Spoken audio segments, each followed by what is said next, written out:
Hello दोस्तों, समर्थ ज्ञान में आप सभी का स्वागत है। आज हम बात करेंगे महत्वपूर्ण अनुच्छेद के बारे में अर्थात आर्टिकल के बारे में। ये सभी कंपटीशन एग्जाम के तहत ये क्वेश्चन पूछे जाते हैं। 2-3 क्वेश्चन पूछे जाते हैं, चाहे किसी भी कंपटीशन का पेपर हो। जीके के अंतर्गत भी आता है, भारतीय राज्य व्यवस्था के अंतर्गत आता है, संविधान के अनुच्छेद हैं। तो हम सभी जानते हैं कि संविधान में 395 अनुच्छेद हैं और 22 भाग हैं।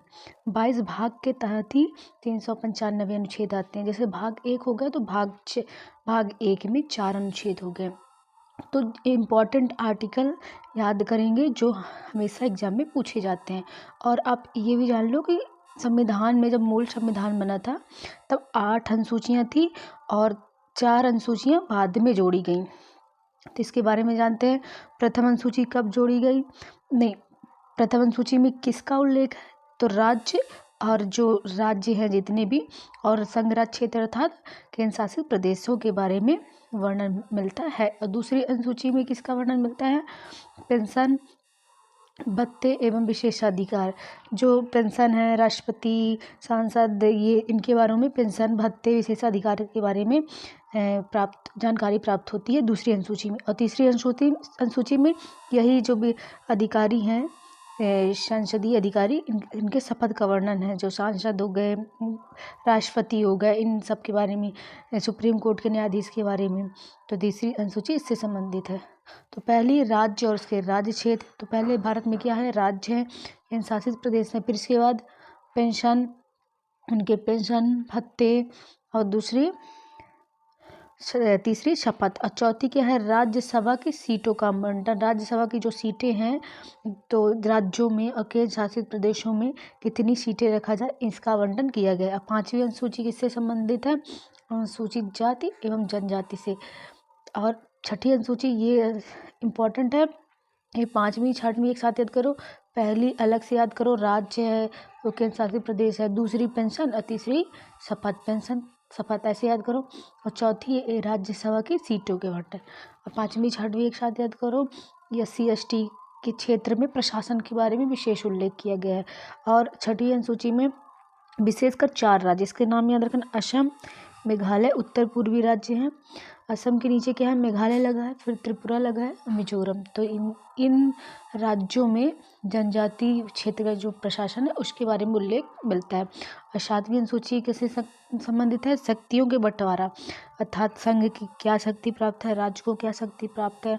और ये समवर्ती सूची, इसके तहत दोनों को, राज्य और केंद्र दोनों, कानून बना सकता है। इस सूची में जितने भी विषय सम्मिलित होते हैं, संघ की सूची में जो विषय सम्मिलित होंगे वो संघ, उसके तहत कानून बनाएगा। राज्य सूची में जो विषय सम्मिलित होंगे उसके तहत राज्य कानून बनाएगा। और समवर्ती सूची में राज्य और केंद्र दोनों।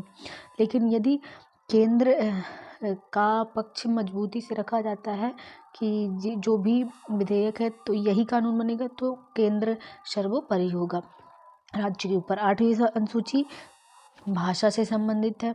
जब मूल संविधान में 14 भाषाएं थी, फिर 6 भाषाएं बाद में जोड़ी गई संविधान संशोधन करके। एक 67वां संविधान संशोधन 1992 में हुआ, तब सिंधी भाषा जोड़ी गई। इसके पश्चात 72वां संविधान संशोधन हुआ। ठीक है। उसके बाद 1992 में हुआ, तब बोडो, डोगरी, मैथिली, संताली जोड़ी गई। नहीं, सॉरी, कुकड़ी, मणिपुर, नेपाली जोड़ी गई। इसके बाद 92वां संविधान संशोधन हुआ 2003 में। तब कौन सी भाषा जोड़ी गई? तब बोडो, डोगरी, मैथिली, संताली 4 भाषाएं जोड़ी। अब इतना याद रखो, 8वीं अनुसूची भाषा से संबंधित है। इसके तहत मूल संविधान में 14 भाषा थी, बाद में 22 भाषाएं हो गई। अब 9वीं अनुसूची किससे संबंधित है? 9वीं अनुसूची 91वें संविधान संशोधन 1900 पहला संविधान संशोधन था 1951 में, तो ये 9वीं सूची जोड़ी गई। फिर इसके बाद 52वां संविधान संशोधन 1985 में, जो दल बदल से संबंधित है, तो ये 10वीं अनुसूची जोड़ी गई। 9वीं अनुसूची भूमि से संबंधित है, 10वीं अनुसूची दल बदल से संबंधित है। और 11वीं अनुसूची पंचायत, ऐसे याद रखो। 11वीं 12वीं, तो 11वीं 12वीं एक साथ हुआ था। 11वीं पंचायत से और 12वीं नगर पालिका से। तो 11वीं ग्रामीण पंचायत से संबंधित है और 12वीं नगर पालिका से संबंधित है। ये पूछा जाता है कितने विषय पंचायत 11वीं सूची में सम्मिलित है, तो 29, और नगर पालिका में नगरीय पंचायत में 18। 73वां संविधान संशोधन 1992 के तहत 1993 में जोड़ा गया और 74वां संविधान संशोधन 1992 के तहत 1994 में जोड़ा गया। ठीक है, तो अनुसूची के बारे में पढ़ लिए। ऐसे याद रखो, पहली अनुसूची राज्य और राज्य क्षेत्र से संबंधित है, यानी केंद्र शासित प्रदेशों से। दूसरी पेंशन भत्ते से संबंधित है। तीसरी शपथ से। चौथी राज्यसभा की सीटों के आवंटन। पांचवी अनुसूचित जाति जनजाति क्षेत्रों में प्रशासन। छठी 4 राज्य याद रखो, असम, मेघालय, त्रिपुरा, मिजोरम के जनजाति क्षेत्र के प्रशासन से संबंधित है। सातवीं अनुसूची शक्तियों के बंटवारा से संबंधित है। संघ सूची, राज्य सूची, समवर्ती सूची सम्मिलित है। कितनी सूचियां होती है अगर पूछ ले तो 3 सूचियां होती है। 8वीं सबसे महत्वपूर्ण भाषा से संबंधित है। कितनी मूल संविधान में कितनी भाषाएं थी? 22 थी, अब 14 थी, अब 22 है। 9वीं अनुसूची भूमि से संबंधित है, भूमि सुधार से संबंधित है, अर्थात जमींदारी प्रथा का उन्मूलन से संबंधित है। पहले कुछ लोगों के पास काफ़ी ज़्यादा ज़मीन होती थी, तो कुछ लोगों के पास बिल्कुल भी नहीं होती थी, तो उसके तहत ये अनुसूची जोड़ी गई। और 10वीं अनुसूची किससे संबंधित है? दल बदल से संबंधित है। और 11वीं पंचायत से, 12वीं नगर पालिका से। मूल संविधान में कितनी अनुसूचियाँ थी? मूल संविधान में 8 अनुसूचियाँ थी, अब कितनी है? 12। अब पहला अनुच्छेद पढ़ते हैं। तो भाग एक में कितने अनुच्छेद हैं? भाग 1 में 4 अनुच्छेद। अब भाग 1 भी ना भी याद रखो, याद कर लो, एक साथ याद करना है। तो भाग 1 में 4 अनुसूचियाँ हैं, जो संघ मतलब केंद्र एवं राज्य क्षेत्र का उल्लेख है। पहले में क्या है? संघ का नाम और उसके राज्य क्षेत्र का नाम, मतलब जो भी राज्य क्षेत्र है, राज्य हैं, उनके नाम है। दूसरे में नए राज्यों का प्रवेश या उनकी स्थापना। और तीसरे में नए राज्यों का निर्माण, वर्तमान राज्यों के क्षेत्रों, सीमाओं एवं नामों में परिवर्तन। दूसरी और तीसरी में क्या अंतर है? जैसे आप मान लो अपने देश से बाहर के कोई भी राज्यों, जैसे बांग्लादेश हो, पाकिस्तान हो, उसके राज्य का प्रवेश किया जाए तो उससे संबंधित है, उसकी स्थापना से संबंधित है। और तीसरी भारतीय क्षेत्र में जो सम्मिलित राज्य है उनके नामों में परिवर्तन, सीमा में परिवर्तन, इनसे संबंधित है। तो ये इसमें भाग 1 में 3 आर्टिकल इंपॉर्टेंट है।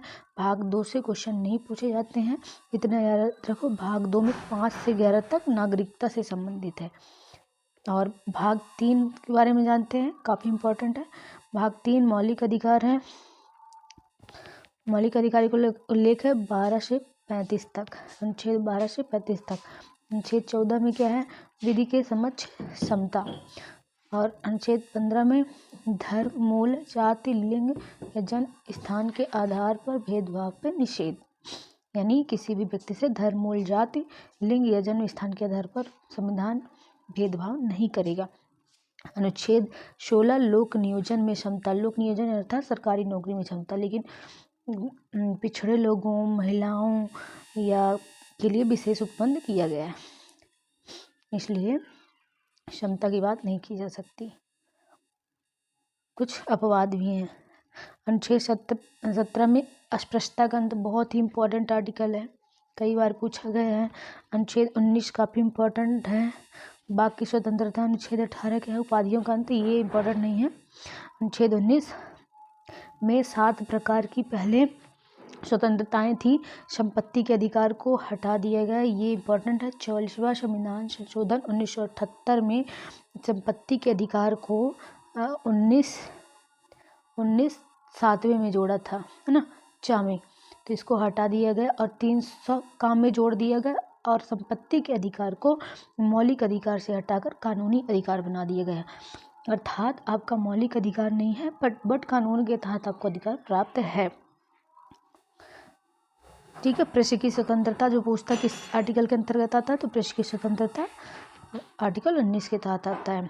अब आर्टिकल 20 इम्पोर्टेंट है, प्राण एवं दैहिक स्वतंत्रता। अपने प्राणों की दैहिक स्वतंत्रता, पर्यावरण से सुरक्षा की स्वतंत्रता, ये सब और प्राइवेसी की सुरक्षा, ये सब आर्टिकल 21 के तहत आता है। अपने जीवन साथी चुनने की स्वतंत्रता, ये भी अनुच्छेद 21 के तहत आता है। और 21 का काफ़ी ज़्यादा इम्पोर्टेंट है, ये जोड़ा गया है 86वां 86 अमेंडमेंट के तहत 2003 के तहत जोड़ा गया। इसमें क्या है, 21 का में प्राथमिक शिक्षा का अधिकार, ये काफ़ी इम्पोर्टेंट आर्टिकल है। और अनुच्छेद 24, ये भी कई बार पूछा गया है, बालकों के नियोजन का प्रतिषेध, अर्थात ऐसे कामों में बालकों को 14 वर्ष से कम उम्र के बालक को ऐसे कामों में नहीं लगा सकते जो जोखिम भरे हों। आर्टिकल 29 में अल्पसंख्यक वर्गों के हितों का संरक्षण, अल्पसंख्यक वर्ग जैसे मुस्लिम हो गए, सिख हो गए, जैन हो गए, बौद्ध हो गए, तो ये सब अल्पसंख्यक वर्ग के अंतर्गत आते हैं। तो इनके हितों के संरक्षण के बारे में आर्टिकल 29 में बात की गई है।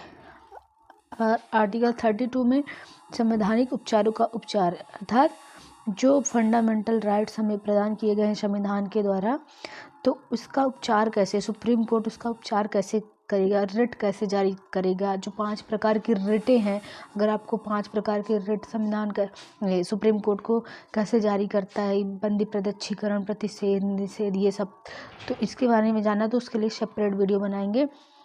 आप उसके लिए कमेंट बॉक्स में जाके कमेंट करिए, तो उसके बारे में भी बात करेंगे। फिलहाल अभी इतना ही देखते हैं, इतना ही जानते हैं। अनुच्छेद 32 काफ़ी ज़्यादा इम्पोर्टेंट है, और इसको भीमराव अम्बेडकर ने संविधान की आत्मा भी कहा इस आर्टिकल को, अनुच्छेद 32 को, भीमराव अम्बेडकर ने। तो ये आर्टिकल काफ़ी इम्पोर्टेंट है, अर्थात जो हमें संविधान में अधिकार प्रदान कर दिए गए हैं, उसका ठीक है प्रदान तो कर दिया गया, पर इसकी सुरक्षा कौन करेगा, उसकी सुरक्षा सुप्रीम कोर्ट करेगा। तो यही अनुच्छेद 32 में बताया गया है। अब भाग 4 में क्या है, भाग 4, अब ऐसे याद कर रखो, पहले भाग 1 में 4 आर्टिकल, तो 3 पढ़ना है। भाग 2 में 5 से 11 तक है, तो नागरिकता है। भाग 3 में 12 से 35 है, तो जो इम्पोर्टेंट आर्टिकल है उसके बारे में बात किए, फंडामेंटल राइट्स हैं, अर्थात मौलिक अधिकार हैं। और DPSP है। भाग 4 में नीति निर्देशक तत्व, भाग 4 कहाँ से है, 36 से 51 तक, अर्थात वो नीति निर्देशक तत्व जो राज्यों को प्रदान नीति बनाने के लिए निर्देश दिया गया है राज्यों को, आप इनका अनुसरण करके कल्याणकारी राज्य की स्थापना के लिए नीतियों का निर्माण करिए। तो इसके तहत कौन सा आर्टिकल इम्पोर्टेंट, अनुच्छेद 40 ग्राम पंचायत से, अनुच्छेद 44 काफ़ी ज़्यादा इम्पोर्टेंट है, समान सिविल संहिता, अर्थात जैसे मुस्लिमों के लिए विवाह के लिए अलग कानून है और तलाक के लिए अलग कानून है, तो ये संविधान में प्रावधान किया गया है कि यदि राज्य चाहे तो समान सिविल संहिता लागू कर सकता है। जैसे समान अपराधी संहिता IPC लागू है, वैसे ही इसको भी समान सिविल संहिता भी लागू कर सकता है। ऐसा नहीं कि मुस्लिमों के लिए अलग कानून हो, सिविल संहिता के तहत, सिविल मामलों के तहत। आपराधिक मामले में तो सबके लिए समान संहिता है, लेकिन सिविल संहिता जैसे तलाक हो गया, विवाह हो गया, इनसे संबंधित जो कानून है वो अलग अलग हैं। तो इसके लिए समान सिविल संहिता लागू कर सकता है राज्य, सिर्फ नीति निर्देशक तत्व में निर्देशित किया गया राज्यों को, ऐसा नहीं कि राज्य इसका अनुसरण करे ही। हाँ, ये क्वेश्चन पूछा जाता है। गोवा एक राज्य है जहाँ समान सिविल संहिता लागू है। अब इसके बाद 45 का इम्पोर्टेंट है, ये भी जोड़ा गया 86 अमेंडमेंट के तहत 2003 में। 6 वर्ष से कम उम्र के बालकों को निःशुल्क एवं अनिवार्य शिक्षा राज्य प्रदान करेगा, लेकिन ये राज्यों का कर्तव्य है, इसका अनुसरण करें, अनिवार्य नहीं है। याद रहे कि जो नीति निर्देशक तत्व में जितने भी आर्टिकल हैं उनके तहत ऐसा नहीं है कि राज्य ये करे ही, ये राज्य के विवेक के ऊपर निर्भर करता है कि इसका अनुसरण करता है कि नहीं करता। अब 46 में क्या है, SC ST OBC हितों के संरक्षण के लिए विशेष उपबंध है। और इसके बाद आर्टिकल 50 काफ़ी ज़्यादा इम्पोर्टेंट है, कार्यपालिका एवं न्यायपालिका के कार्यों को पृथक करना। अब जैसे देखो, आपराधिक मामले पुलिस देखती है, न्याय कौन करता है, न्यायपालिका करती है, और कार्यपालिका जैसे प्रधानमंत्री हो गया ना, स्थायी कार्यपालिका के अंतर्गत। तो प्रधानमंत्री का कार्य अलग है, न्यायपालिका का कार्य अलग है, तो ये अलग मैटर है। आप इतना जान लो कि यहाँ अनुच्छेद 50 में कार्यपालिका और न्यायपालिका के पृथक्करण का उल्लेख किया गया है, और काफ़ी इम्पोर्टेंट आर्टिकल है। और अनुच्छेद 51 क्या है, अंतर्राष्ट्रीय शांति एवं सुरक्षा में अभिवृद्धि। ठीक है। भाग 4 का 42वां संविधान संशोधन 1976 के तहत जोड़ा गया। भाग का मूल संविधान में नहीं था, इसका उल्लेख हमें मिलता है भाग का मूल संविधान में नहीं था। ये 42वें संविधान संशोधन 1976 के द्वारा जोड़ा गया, और इसमें क्या जोड़ा गया, अनुच्छेद भाग 4 और अनुच्छेद 51 का, इसमें मौलिक कर्तव्य जोड़ा गया। कितने प्रकार के मौलिक कर्तव्य संविधान में? 11 प्रकार के मौलिक कर्तव्य, अर्थात नागरिकों के कर्तव्य का उल्लेख किया गया कि नागरिक इनका पालन करें। पालन करना या न करना नागरिकों के ऊपर निर्भर है, लेकिन कुछ कर्तव्य अनिवार्य कर दिए गए हैं। लेकिन यहाँ हम सिर्फ आर्टिकल के बारे में बात कर रहे हैं, तो अभी आर्टिकल के बारे में बात करेंगे। अगर आपको मौलिक कर्तव्य का अलग वीडियो चाहिए, नीति निर्देशक तत्व का अलग वीडियो चाहिए, और मौलिक अधिकार का अलग चाहिए, अगर डिटेल से चाहिए तो आप कमेंट करिए, तो हम इसके बारे में सेपरेट वीडियो बनाएंगे। अब इसके बाद जो इम्पोर्टेंट भाग है, जैसे डायरेक्ट पूछ ले तो इम्पोर्टेंट भाग में भाग 5, जैसे भाग 5, तो सिर्फ इतना याद रखो, भाग 5 में 52 से 51 फिर 151 तक है, इसके बारे में बात करेंगे अभी। भाग 6 में राज्यों का उल्लेख है 152 से 237 तक। भाग 9, ये भाग 9 डायरेक्ट पूछता है, पंचायत जैसे पटवारी का हो गया तो पंचायत से संबंधित क्वेश्चन पूछता है, तो भाग 9 पंचायत 243 का से रा तक। भाग 9 का में नगर पालिका है, ये दोनों इम्पोर्टेंट है। भाग 10 अनुसूचित जाति जनजाति से संबंधित है। ये भाग 15 काफ़ी ज़्यादा इम्पोर्टेंट है, निर्वाचन से संबंधित है, अनुच्छेद 324 से 329 तक। और भाग 17 भी काफ़ी ज़्यादा इम्पोर्टेंट है, भाषा से संबंधित है, जो अपनी हिंदी भाषा है, ध्यान रहे राष्ट्रभाषा नहीं है, राज्यभाषा है। और भाग डायरेक्ट पूछ लेता किस भाग में है, तो भाग 17 में 343 से 351 तक। और भाग 18 किससे संबंधित है, आपातकाल से, जैसे वित्तीय आपातकाल हो गया, राष्ट्रपति शासन हो गया, राजकीय आपात हो गया, तो इससे संबंधित है। और भाग 20 संविधान संशोधन से संबंधित है, अनुच्छेद 368। तो इसके बारे में हम बात करते हैं, कौन कौन से आर्टिकल इम्पोर्टेंट है। हाँ, अनुच्छेद 52 में राष्ट्रपति से संबंधित है। अनुच्छेद 53 कार्यपालिका की शक्ति राष्ट्रपति में निहित होगी, अर्थात संवैधानिक शक्ति, संवैधानिक प्रमुख कार्यपालिका कौन होगा, राष्ट्रपति होगा, अर्थात नाम मात्र का है। विशेष शक्तियाँ जो हैं वो प्रधानमंत्री के पास है, लेकिन संविधान में यह शक्ति किसको प्रदान की गई है, राष्ट्रपति को प्रदान की गई है। और अनुच्छेद 61 में क्या है, महाभियोग, राष्ट्रपति पर महाभियोग कैसे लगाया जाएगा, अर्थात किसी भी दुराचार कदाचार के कारण यदि राष्ट्रपति को हटाना है तो महाभियोग की प्रक्रिया के द्वारा राष्ट्रपति को हटाया जा सकता है। ये इम्पोर्टेंट आर्टिकल है। देखो डिटेल से यहाँ तो नहीं बता सकते, काफ़ी बड़ा हो जाएगा, इसके बारे में बाद में बात करेंगे, आप कमेंट करिए, इसके बारे में बात करेंगे। लेकिन अभी यहाँ जानते हैं कि अनुच्छेद 61 में महाभियोग से संबंधित है, अर्थात राष्ट्रपति को हटाने की प्रक्रिया का नाम क्या है, महाभियोग है। और अनुच्छेद 72 में क्षमादान, राष्ट्रपति को जो क्षमादान की शक्ति प्राप्त है वो अनुच्छेद 72 के तहत, जैसे मृत्यु को क्षमादान कर सकता है, और यदि सज़ा काफ़ी लंबी है तो उसको कम कर सकता है, ये सब ना। और अनुच्छेद 63 में क्या है, उपराष्ट्रपति के बारे में, जो जो इम्पोर्टेंट आर्टिकल है उसके बारे में बात करेंगे। उपराष्ट्रपति ये पूछता है, उपराष्ट्रपति कौन होता है, राज्यसभा का पदेन सभापति। पदेन सभापति का मतलब राज्यसभा का मेंबर नहीं होता, पद के आधार पर सभापति है, इसलिए पदेन सभापति। ये पूछता है कि राज्यसभा उपराष्ट्रपति क्या होता है, राज्यसभा का पदेन सभापति। अब अनुच्छेद 74 में क्या है, मंत्रिपरिषद है। अनुच्छेद 75 में क्या है, प्रधानमंत्री। ये इम्पोर्टेंट आर्टिकल है।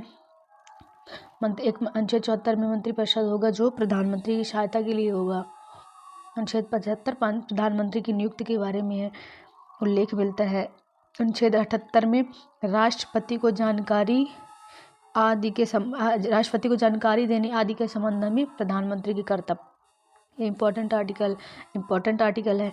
अब इतने ऐसे एक साथ याद किया करो, ये अलग है, इसको अलग से याद रखना। 79 में क्या है? संसद है। संसद के तहत कौन कौन आता है? राष्ट्रपति, राज्यसभा, लोकसभा।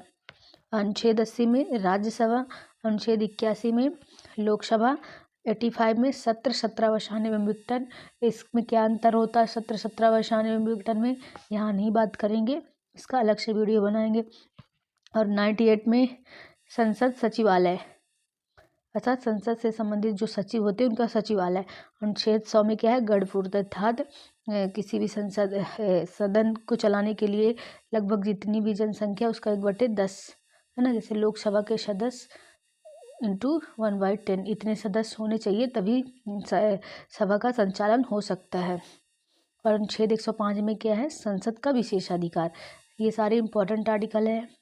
अब ये काफ़ी ज़्यादा इम्पोर्टेंट आर्टिकल। अनुच्छेद 108 संयुक्त अधिवेशन, यदि कोई भी विधेयक लोकसभा और राज्यसभा की सहमति से पास नहीं हो रहा है तो संयुक्त राष्ट्रपति संयुक्त अधिवेशन का आह्वान करता है और संयुक्त अधिवेशन बुलाई जाती है, जिसकी अध्यक्षता राष्ट्रपति करता है ना।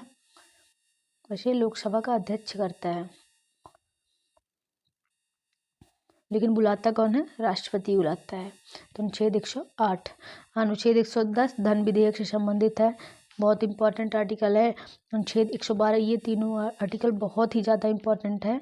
112 वार्षिक वित्तीय विवरण, अर्थात बजट शब्द का डायरेक्ट इस्तेमाल नहीं किया गया है, वार्षिक वित्तीय विवरण। अगर पेपर में पूछे वार्षिक वित्तीय विवरण तो 112, बजट पूछे तो 112।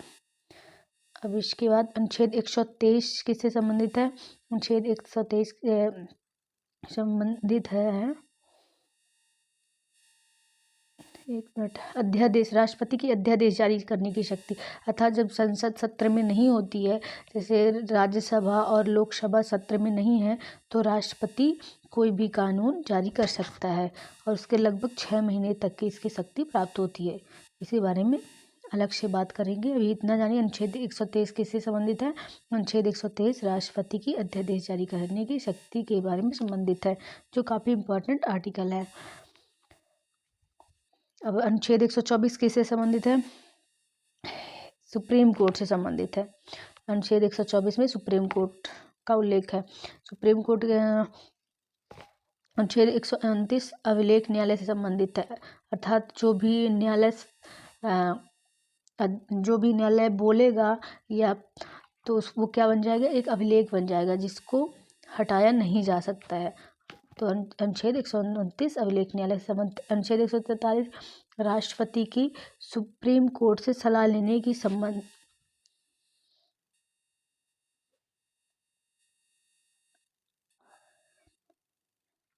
अनुच्छेद 124 सुप्रीम कोर्ट से संबंधित है, जिसका जो 1935 में जो भारत सरकार अधिनियम लाया गया था, उसके तहत 1937 में इसकी स्थापना की गई थी और संविधान लागू होने के बाद इसको 28 जनवरी 1950 में इसकी स्थापना की गई थी। इसके बाद कहाँ थे? अनुच्छेद 155 किससे संबंधित है? राज्यपाल की नियुक्ति से संबंधित है। राज्यपाल की नियुक्ति कौन करेगा? राज्यपाल की नियुक्ति राष्ट्रपति करता है, ये भी बात ध्यान रखें। अनुच्छेद 161 किससे संबंधित है? राज्यपाल की क्षमादान शक्ति। राष्ट्रपति की क्षमादान शक्ति 72 और राज्यपाल की क्षमादान शक्ति 161।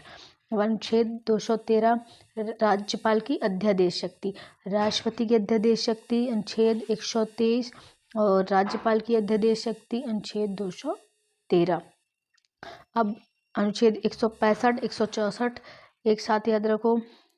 राज्य का महाधिवक्ता अनुच्छेद 165 काफ़ी इंपॉर्टेंट आर्टिकल है। अनुच्छेद 164 में किसका उल्लेख है? मुख्यमंत्री का उल्लेख है।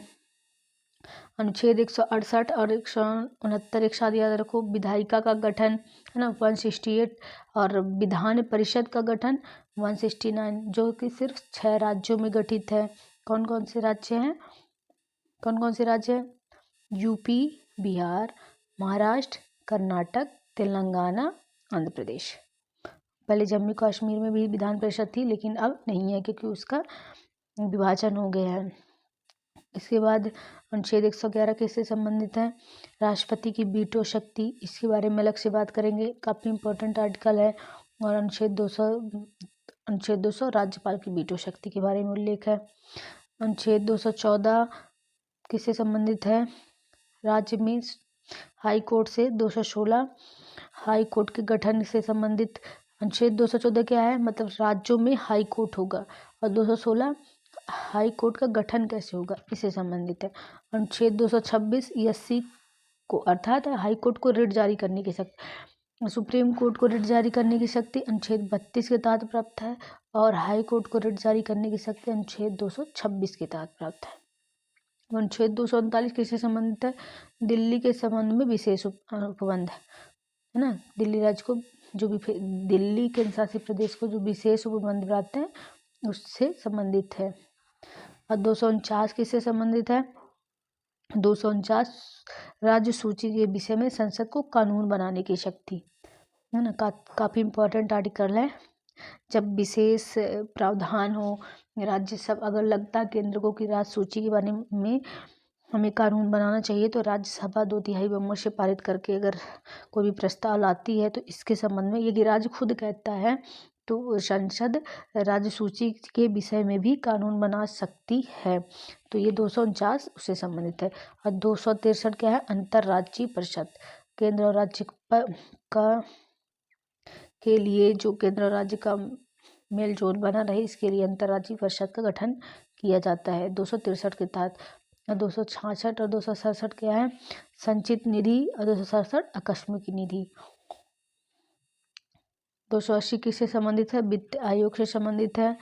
और इसके बाद 300 का, हाँ ये इसके बारे में बात किए थे ना कि 44वें संविधान संशोधन 1978 के द्वारा इसको 19 से हटा दिया गया और 300 का में रख दिया गया। संपत्ति के अधिकार को कानूनी अधिकार बना दिया गया। तो यहाँ तक बात हुई। और 312 किससे संबंधित है? अखिल भारतीय सेवाएं। कौन कौन सी होती? 3 अखिल भारतीय सेवाएं होती है, IAS, IPS, IFS। तो 312 में और 315 में संघ एवं राज्य की लोक सेवा आयोग है ना, UPSC और स्टेट PSC। और 320 में लोक सेवा आयोग के कार्य जो होते हैं, कृत्य यानी कार्य। अब 324 निर्वाचन से संबंधित है। ये वहाँ देखे हैं हम लोग। अनुच्छेद 330 लोकसभा SC ST की सीट का आरक्षण है ना 2030 तक बढ़ा दिया गया है संविधान में संशोधन करके। लोकसभा में अनुसूचित जाति अनुसूचित जनजाति की सीटों के आरक्षण के बारे में प्रावधान अनुच्छेद 330 में प्राप्त होता है। अनुच्छेद 352 किससे संबंधित है? राष्ट्रीय आपातकाल के बारे में है ना। जब ऐसी स्थिति बन जाए राष्ट्र में, बाह्य आक्रमण हो, आंतरिक आक्रमण हो, इनके आधार पर राष्ट्रीय आपातकाल अनुच्छेद 352 के तहत लगता है। ये काफ़ी इंपॉर्टेंट आर्टिकल है तीनों। इनके बारे में डिटेल से जानेंगे। सभी कोई जानना चाहता है कि राष्ट्रीय आपातकाल क्या होता है, राष्ट्रपति शासन क्या होता है, राज्यपाल शासन क्या होता है, वित्तीय आपातकाल क्या होता है। लेकिन अभी आर्टिकल बस याद रखो जो पूछे जाते हैं। 352 राष्ट्रीय आपातकाल से, 356 राष्ट्रपति शासन से, 360 वित्तीय आपातकाल से। अब 368 किससे संबंधित है? ये भी काफ़ी ज़्यादा इंपॉर्टेंट है। संविधान संशोधन से, संविधान में संशोधन कैसे हो सकता है, कैसे होता है, इससे संबंधित है।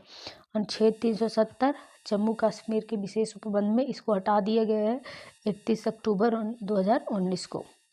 तो अब लेकिन याद रख सकते हो कि जम्मू कश्मीर में विशेष उपबंध किस आर्टिकल के तहत प्राप्त था? तो अनुच्छेद 370। तो आज के लिए इतना ही। अगर आप इसमें से कहीं भी किसी आर्टिकल के बारे में डिटेल से जानना चाहते हैं, जैसे राष्ट्रीय आपातकाल हो गया, राष्ट्रपति की क्षमादान शक्ति हो गई, जब और राष्ट्रपति की क्षमादान शक्ति हो गई, राष्ट्रपति के बारे में, प्रधानमंत्री के बारे में, 17 वर्षांत विघटन, कुछ भी जो टर्म जो जानना चाहते हैं उसके लिए आप कमेंट करिए। इसके लिए हम अलग से वीडियो बनाएंगे। आज के लिए इतना ही, धन्यवाद।